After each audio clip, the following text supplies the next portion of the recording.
I know this cow's hoof is causing her pain, and I know there's a serious problem lurking out of sight, but at this moment in time, I've no idea what that problem is.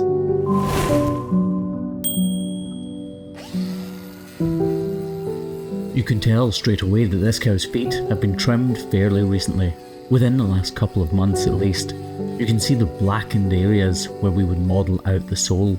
You can see the knife marks we've left in the hoof horn within her feet.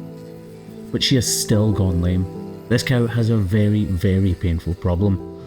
And because hoof horn is translucent, I'm starting to see shadows through the outer layers of hoof horn and starting to understand where the problem is.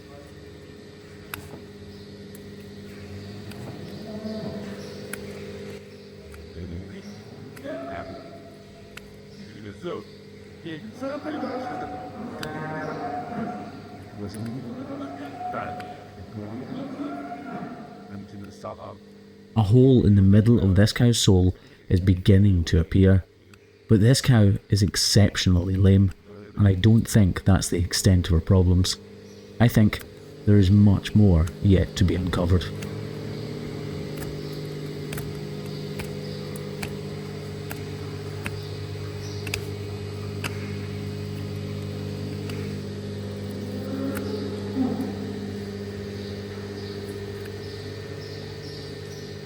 The wall on the inside of these cows' hoofs is called the axial wall, and as I trim away with it with my razor sharp knife, you begin to see shadows appearing, telltale signs of what lies underneath. At the tip of my knife here, it's very, very obvious now that there is a cavity underneath.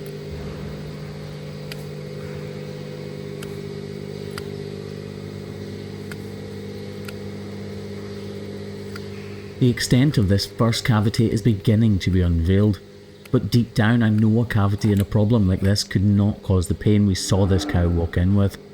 I swap my knife so that I can strip the layers of hoof horn away in an upward motion. There is definitely a lot more to this lesion than meets the eye at this point.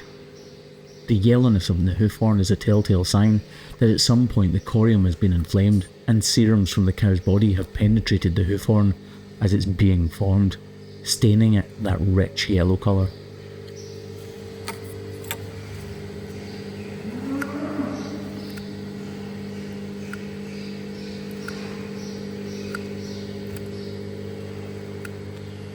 The area I'm carving away at right now is called the toe triangle, and to hoof trimmers like me, it's sacred. Any over trimming here will be massively detrimental to the cow and she'll struggle to get over it. I need to be careful, but I need to uncover the full extent of this problem.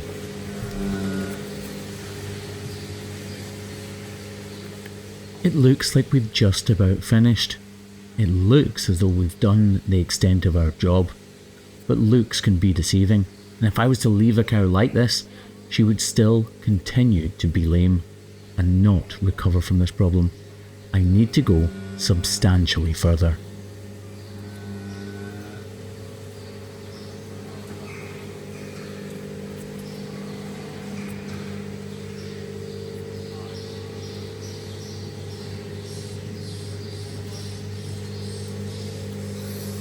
Push it too far if I cut that. These are the moments that make the difference. These are the moments you make mistakes. These are the moments where a second opinion really counts.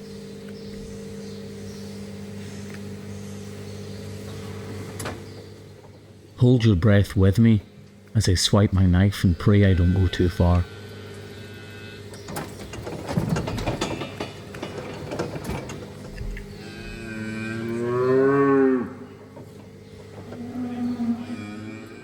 It's uncomfortable for her.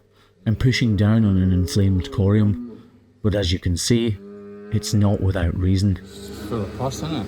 And now we can see the full extent of this problem and what we need to do to overcome it.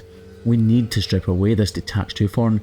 It looked as though we were just about finished, but had we left it like that, this cow would still be in serious pain and discomfort. Quite handy having Craig here filming because he can give me a second opinion.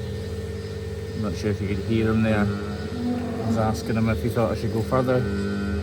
Sometimes in hoof trimming, just as in life, It can be difficult making decisions, knowing where to stop or knowing when to continue.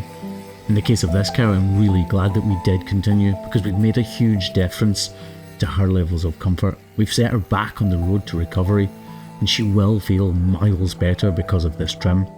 This block is going to take the vast majority of the weight away from that sore and affected claw. It'll allow it to heal without pressure being bared down on it.